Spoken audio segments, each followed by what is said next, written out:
kerapatan flux listrik, hukum Gauss, dan divergensi. Kita mengingatkan lagi bahwa jangan lupa membaca ini karena ini yang menghubungkan bab 3 dengan bab sebelumnya. Jadi di bab yang lalu kita sudah memahami beberapa jenis muatan, kemudian sudah memahami konsep garis medan yang menunjukkan arah dari sebuah gaya yang bekerja pada muatan uji pada setiap titik. Jadi tentu garis-garis ini harus mempunyai nilai sehingga kita harus memikirkan garis flux.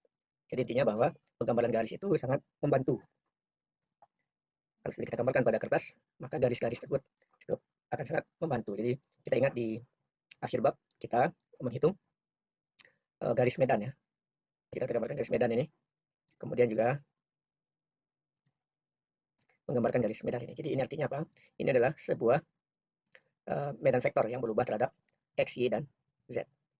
Nah, jadi karena kita sudah pahami bahwa tidak mungkin sebuah medan bernilai konstan, sebuah partikel muatan yang bergerak dalam ruang hampa pasti akan mempunyai kuat dan arah tertentu. Dan inilah mengingatkan kita lagi, kenapa kita di matematik dulu diajarkan menggambarkan persamaan garis. Apakah garis lurus, apakah parabola, dan lain-lain. Dan ini, jadi kalau sudah menghitung dengan benar, kita dapatkan untuk titik 142, kita dapatkan garis medannya adalah ini. Ini adalah untuk yang pertama, ini adalah untuk yang titik yang kedua. Dapat kita lihat, ini adalah bentuk medan.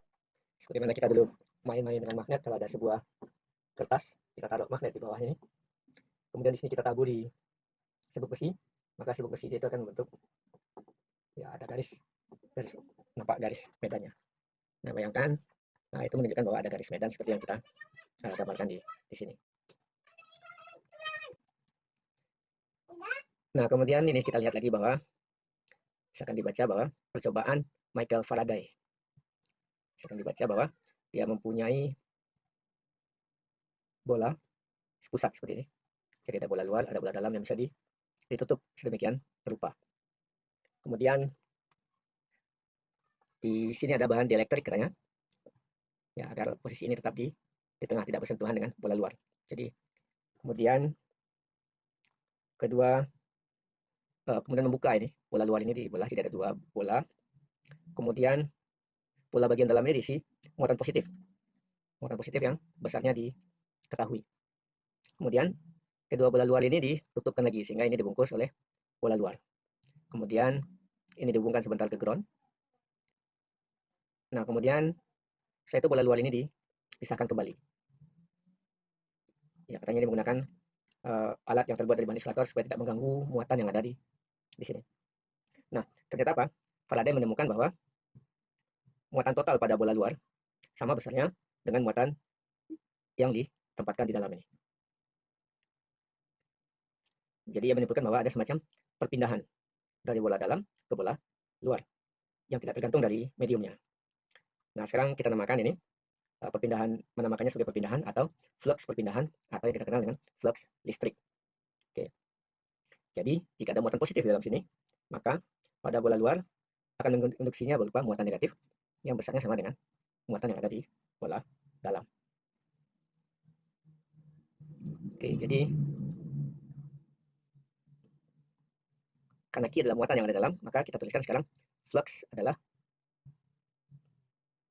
yaitu muatan, jika flux listrik dinyatakan dengan ini, maka flux yang ada di bola luar itu sama besarnya dengan muatan yang ada di bola dalam. Nah, kemudian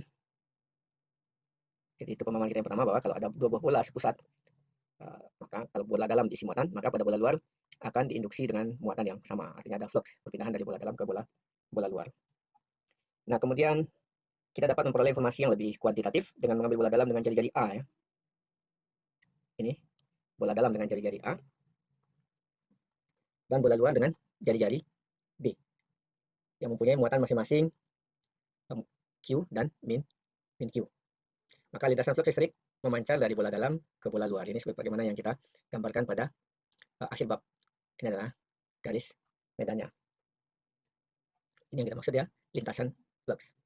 Nah, pada permukaan bola dalam ini kan juga sebuah bola,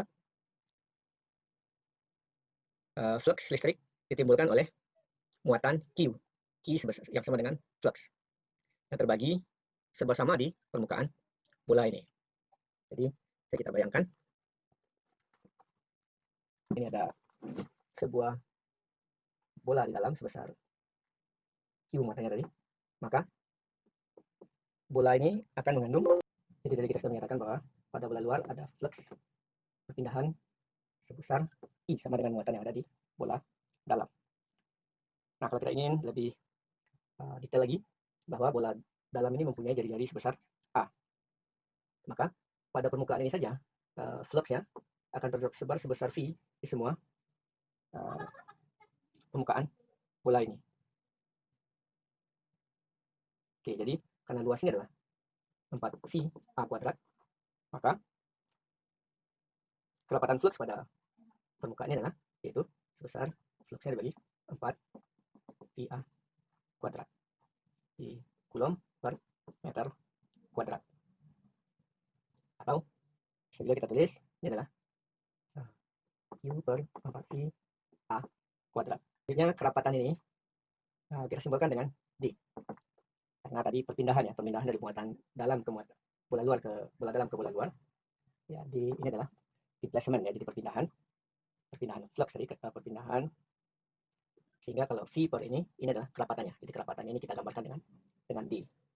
Dan kemudian karena dia punya arah di dalam keluar, maka kerapatan ini adalah vektor. Nah, ini adalah kerapatannya adalah muatannya bagi luasannya. Nah, sehingga untuk bola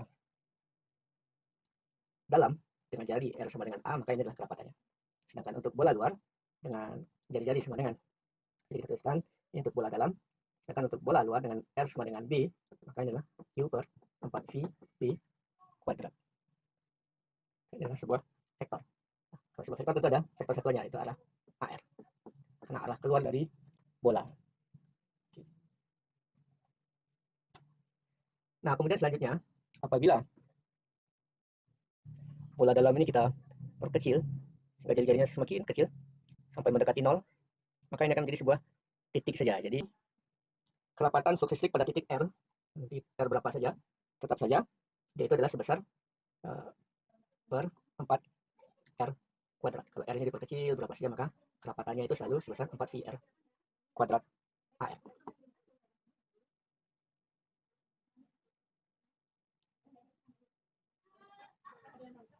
Nah, kemudian sekarang yang menarik bahwa di pertemuan yang lalu kita sudah dapatkan I sama dengan Q per 4V epsilon 0 R kuadrat AR. Nah, sehingga kerapatan flux listrik bisa kita tuliskan juga sebagai D sama dengan epsilon 0 kali I. Oke, jadi kita ketemu sekarang hubungannya. Baik, jika ini mempunyai jari-jari tadi sebesar A, kemudian ini adalah sebesar B, maka pada bola dalam, jika ini ada muatan sebesar Q, maka muatan ini akan menembus ke keluar dari bola. Nah, kita mengingatkan lagi bahwa andai kata ini sangat rapat sekali, menembus keluar bidang bola sebelah sini juga, maka kerapatan muatan atau flux yang menembus bola dalam ini tentu flux totalnya atau muatan totalnya dibagi apa namanya ini dibagi luas lingkaran dengan jari-jari, luas bola dengan jari-jari A, yaitu luas bola ini adalah 4V A kuadrat, sehingga kerapatannya bisa kita tuliskan adalah Q per 4V A kuadrat. Jadi bayangkan saja ini adalah sebuah jeruk yang dikerubungi banyak semut permukaannya, maka kerapatannya adalah tentu jumlah semutnya dibagi luasnya. Nanti akan dapat sekian semut per meter kubik, meter bujur sangkar. Kemudian ini tadi sudah kita jelaskan bahwa kerapatannya kita simpulkan dengan D, karena ada perpindahan displacement dari dalam ke permukaan luar. Begitu juga ke bola luar ini. Nah, tadi sudah jelaskan bahwa jika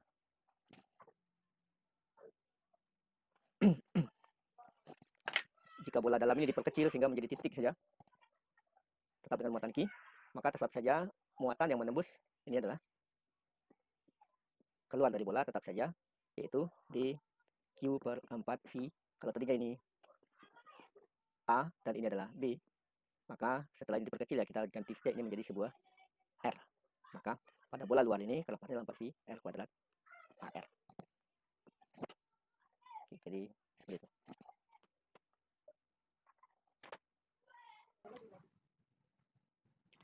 Nah, sekarang kedapatan flux listrik adalah epsilon 0 kali E pada ruang bebas. Dan ingat kemarin kita sudah melihat ada muatan volume, muatan garis, dan muatan bidang. Maka ini tentu juga akan berhubungan dengan kalau ini kita ubah ke D, maka epsilon 0-nya ini adalah E tadi kali ya, D adalah epsilon 0 kali E, maka D-nya adalah tinggal epsilon 0-nya kita hilangkan.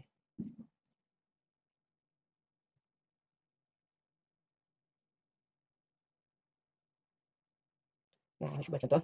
Tentukanlah kedapatan flux pada area muatan garis yang seragam 48 nanocoulomb per meter. Ingat, ini adalah muatan garis yang terbentang pada sumbu Z.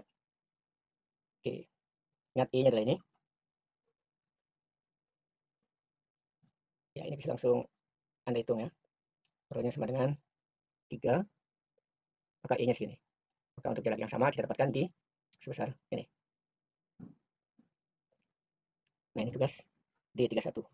Diberikan muatan titik pada titik asal, maka tentukanlah flux listrik yang melalui bola dengan jari-jari 2,6 yang dibatasi oleh, nah perhatikan batasnya ya, 0, theta dari 0 sampai V per 2, dan theta V besar dari 0 dan besar dari 0 dan kecil dari V per 2. Ingat ini batasnya ya, batas untuk menghitung permukaannya. Kemudian permukaan tertutup yang dibersihkan oleh Rho 26 cm dan Z plus minus 26 cm. Kemudian C adalah sebuah bidang Z 26 cm. Oke, sebuah mata titik berada pada titik asal 60 mikrocoulomb. Kemudian carilah flux listrik total yang melewati sebagian permukaan bola dengan jari-jari 26 cm. Jadi ada bola dengan jari-jari 26 cm. Kemudian V-nya adalah 0 sampai V per 2. Tetanya ya. Tetanya dari 0 sampai V per 2. Kemudian V-nya adalah juga 0 sampai V per 2. Ini dari 0 sampai V per 2. Artinya berapa muatan yang ditangkap oleh 1/4 bagian bola ya. Jadi itu maksudnya. Ini adalah 0 sampai V per 2. Ini juga dari 0 sampai V per 2.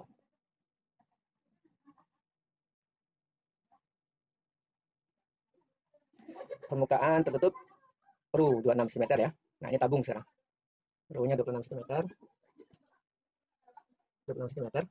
Kemudian Z-nya adalah plus minus 26 cm. Oke. Model yang sama. Jika ada sebuah tabung. Nah, tinggi tabungnya ini adalah ke atas ini adalah 26, ke bawahnya juga 26. Jari-jarinya adalah jari-jarinya juga 26 cm. Nah, berapa flux yang melintasi ini? Saya langsung dijawab ya. Dalam 60 coulomb. Ya, di luar ini pasti 60 coulomb. Ini langsung kita lihat 60. Ini bidang Z sama dengan 26 cm. Bidang Z.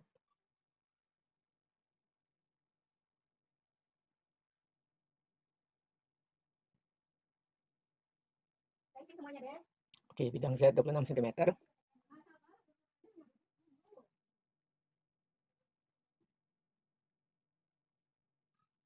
Ya, mungkin sepertinya masih di sini ya. Setengahnya. Bidang Z 26 cm. Hitung D pada koordinat rektangular pada PN 236 yang dihasilkan oleh ya muatan titik 55 mikron pada titik ini.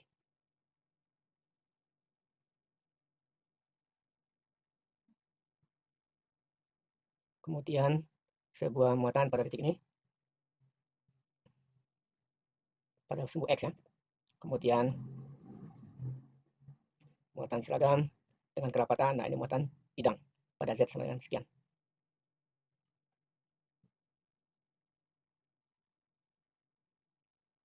Oke, silakan digambarkan dulu untuk memudahkan kita.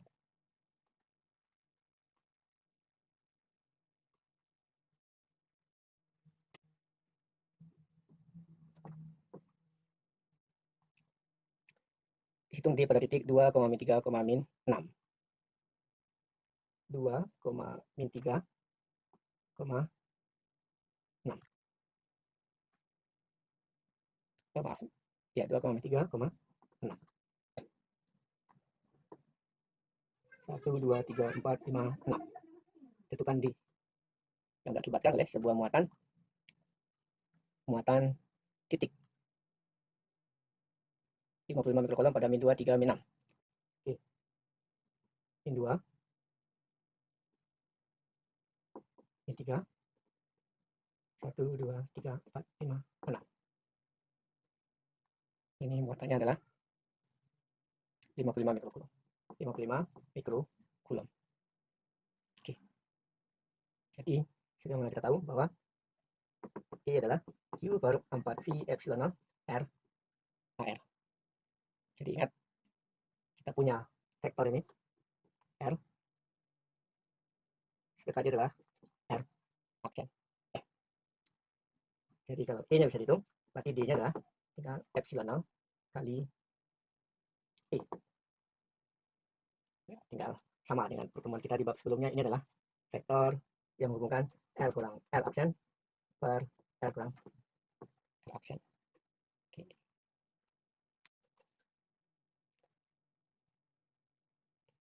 D adalah muatan garis 20 mikrocoulomb pada sumbu X. Jadi pada sumbu X,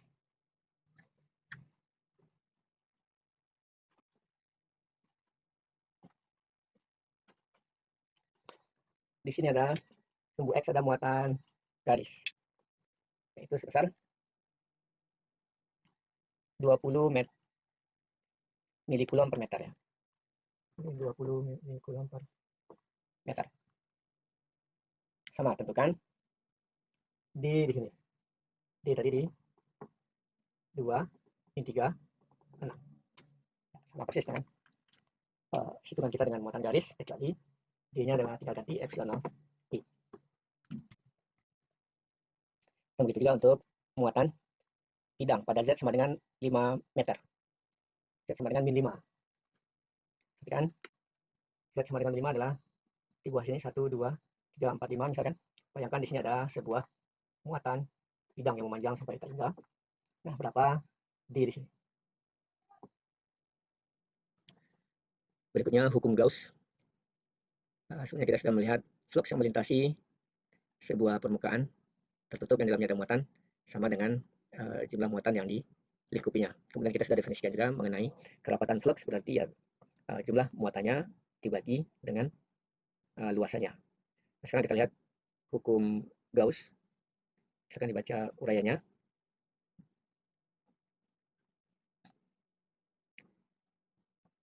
Jadi generalisasi dari percobaan Faraday, jadi pernyataan Faraday ini mengarahkan kita kepada pernyataan yang kita kenal dengan hukum Gauss.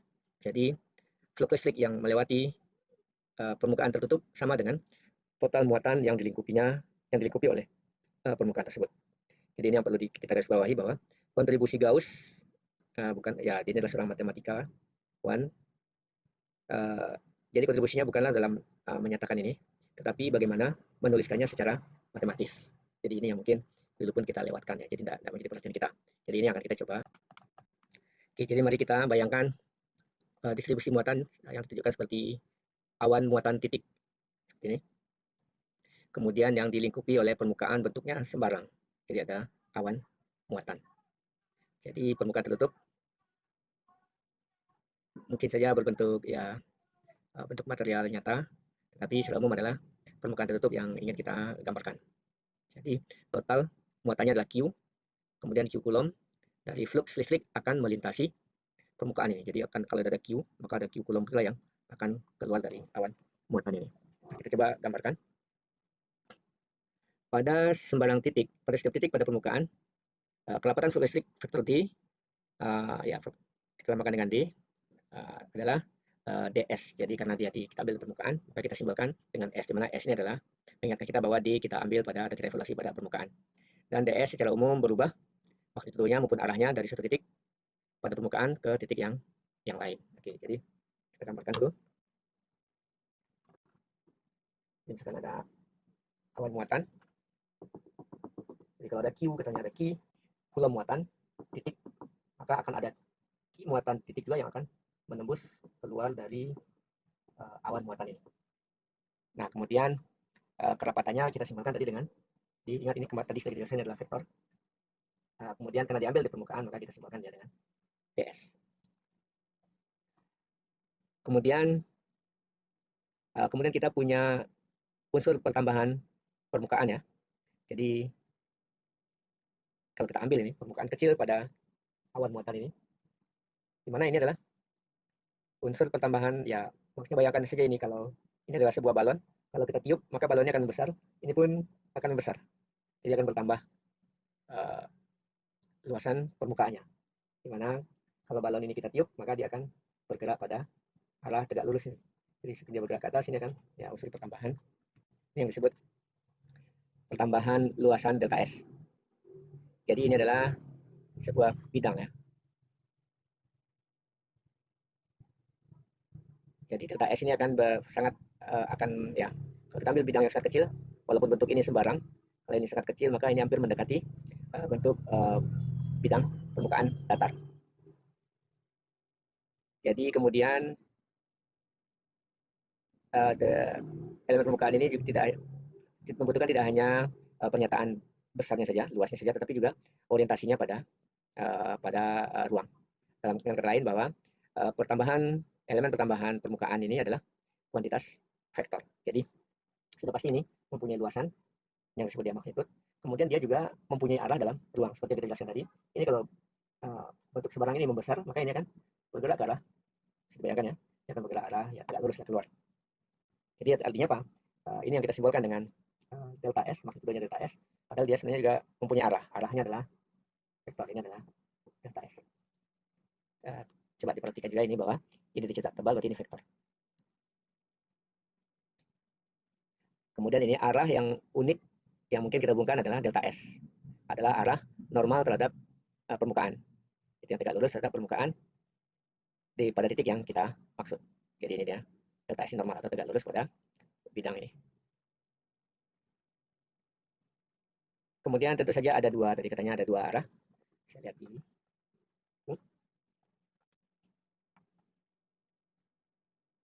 Jadi itu ada arah keluar dan arah masuk ya. Jadi tentu yang kita ambil arah keluar ini. Tentu ada dua arah normal, arah ke sana, arah ke belakang ini juga normal. Jadi arah sini juga tidak lurus dengan bidang, tapi yang kita ambil adalah arah keluar. Oke, nah pada sembarang titik pengamatan, kita misalkan elemen pertambahan permukaan, kita ambil ds ya, ds yang membentuk sudut terhadap delta S. Contohnya ini, kita ambil saja misalkan sebuah ds yang membentuk sudut sebesar theta terhadap delta S.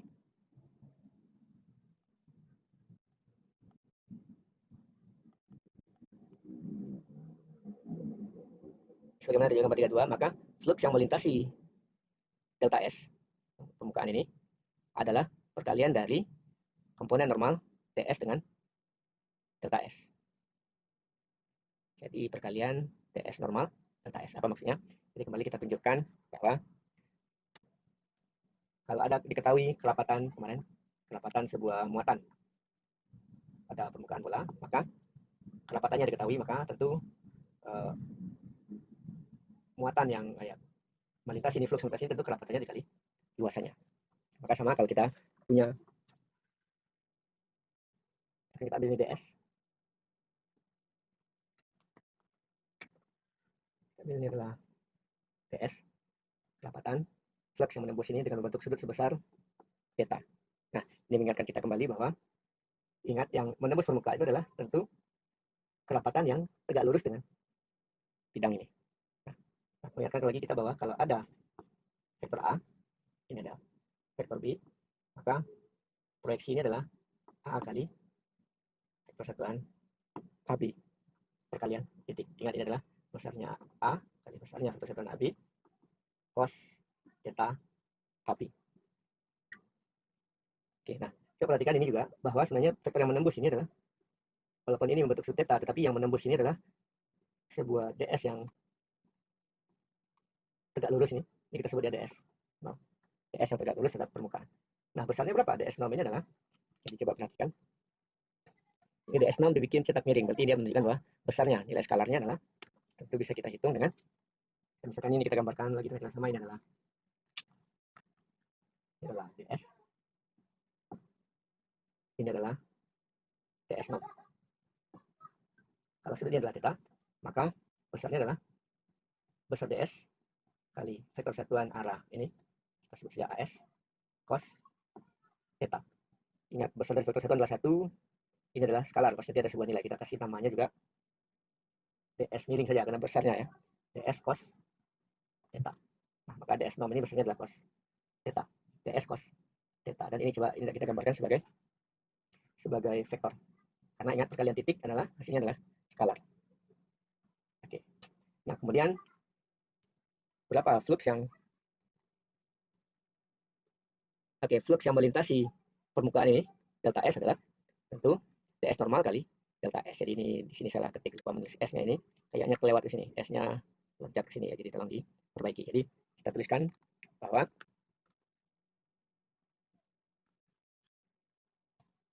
flux yang melintasi permukaan ds adalah, jadi delta flux adalah flux yang melintasi delta S, yaitu tadi ds norm, yaitu ds norm dikali luasannya. Oke, jadi ini sekarang karena jumlah fluxnya ini adalah skalar ya, skalar. Karena jumlah flux sama dengan Q adalah skalar.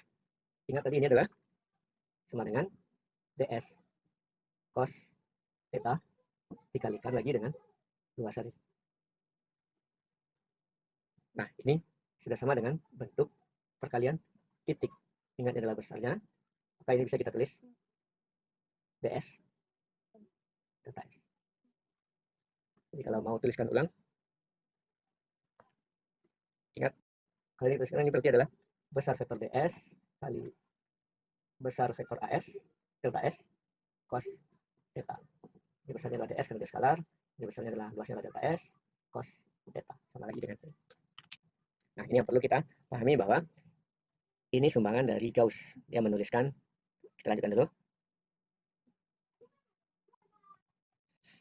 Nah, sementara ini adalah delta flux yang melintasi kotak kecil ini. Nah, maka flux total yang melintasi permukaan sembarang ini adalah jumlahan banyak permukaan-permukaan ini di seluruh permukaan bentuk sembarang ini. Nah, maka itu bisa kita hitung dengan fluxnya adalah integral dari d flux, integral dari ds dot ds. Jadi kita lagi integralkan, maka ini adalah integral ds kali deltanya diganti.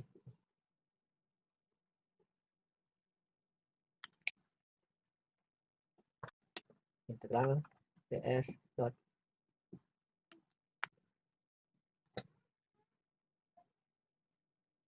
ingat, elemen permukaan ds selalu melibatkan diferensial dari dua koordinat. Contohnya koordinat kartesian, dx dy, dx dz, atau dy dz.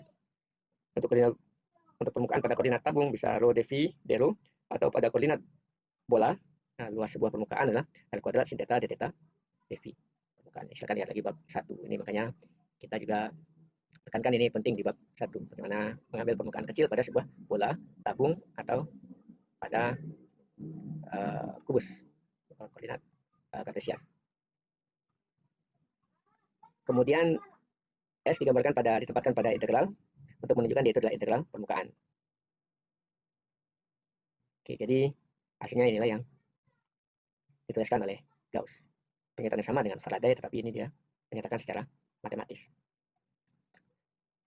Jadi flux yang melintasi sebuah permukaan tertutup, maka integral permukaan ds kali titik dengan delta S, artinya ds luasan, sama dengan muatan yang dilingkupi, yaitu sebesar Q. Nah, muatan yang dilingkupi itu bisa saja berbentuk muatan titik, atau banyak muatan titik, atau muatan garis dengan kerapatan muatan garis rho L, atau kerapatan permukaan, atau juga kerapatan volume. Nah, yang terakhir ini yang biasanya kita gunakan adalah permukaan, apa ini? Flux permukaan, kerapatan flux permukaan dikali luasan dot kali titik ya, sama dengan integral volume rho v dv. Ingat, ini adalah muatan totalnya yang kita temukan di bab 2 untuk volume. Nah, untuk mengilustrasikan aplikasi dari hukum Gauss, mari kita cek lagi hasil hukum Faraday yang dengan menempatkan muatan titik Q pada titik asal pada koordinat bola. Jadi kita taruh di sini muatan sebesar Q pada koordinat bola. Dengan memilih permukaan tertutup adalah sebuah bola dengan radius A. Jadi ini kalau penuh ini adalah sebuah bola dengan jari-jari A. Kerapatan medan listrik, intensitas medan listriknya pada muatan titik telah kita temukan, yaitu ini sudah kita temukan bahwa muatan titik intensitasnya adalah Q 4V epsilon 0 R kuadrat AR. Dan kemudian karena D sudah kita turunkan juga bahwa berdasarkan percobaan Faraday D itu adalah epsilon 0 kali E, maka D bisa kita tuliskan Q per 4VR AR. Nah, pada permukaan bola, TS pada permukaan bola itu juga Q 4V A kuadrat AR, kerapatan permukaan ya, kerapatan flux permukaan. Nah, kemudian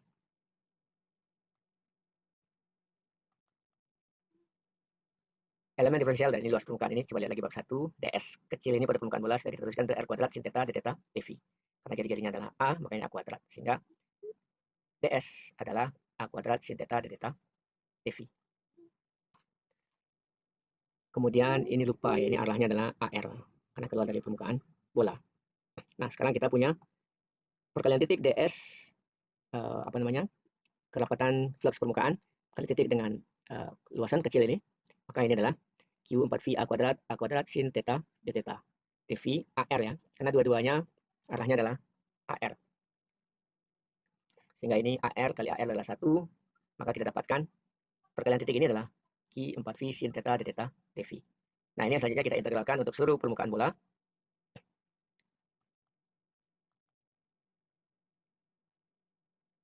Oke, ini adalah, ya, ini silakan dicoba diintegralkan. Dari 0 sampai 2V untuk V, 0 sampai V untuk theta. Di mana batas integral dipilih sebagai rupa untuk seluruh permukaan bola. Nah, integralnya adalah ini. Ya, ini mudah sekali, silakan ikuti. Ini terbukti bahwa muatan totalnya adalah sebesar Q. Oke, jadi silakan ini diolek-olek ulang untuk membuktikan bahwa ternyata memang kita ambil dari persamaan kita di chapter 2, ternyata terbukti bahwa muatan total pada sebuah dilengkapi oleh permukaan bola itu adalah sebesar Q. Silakan dicoba tugas ini. Oke, diketahui D, Anda tentukan E. Nah, ini harusnya semua bisa ya. Kemudian tentukan muatan total pada bola dengan jari-jari 3.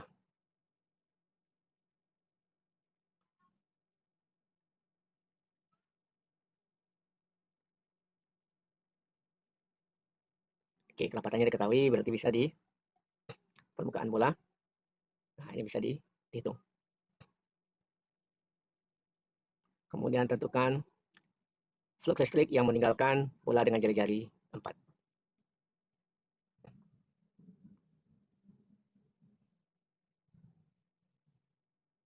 Oke, ini juga total flux yang meninggalkan permukaan kubus yang dibentuk oleh 7 bidang X, Y, Z plus minus 5 jika distribusi muatannya adalah muatan titik, kemudian muatan garis, dan ini adalah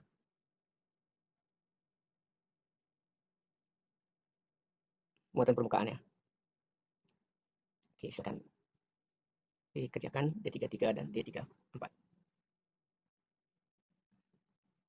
Jangan lupa digambarkan dulu biar jelas luasan mana yang akan kita hitung.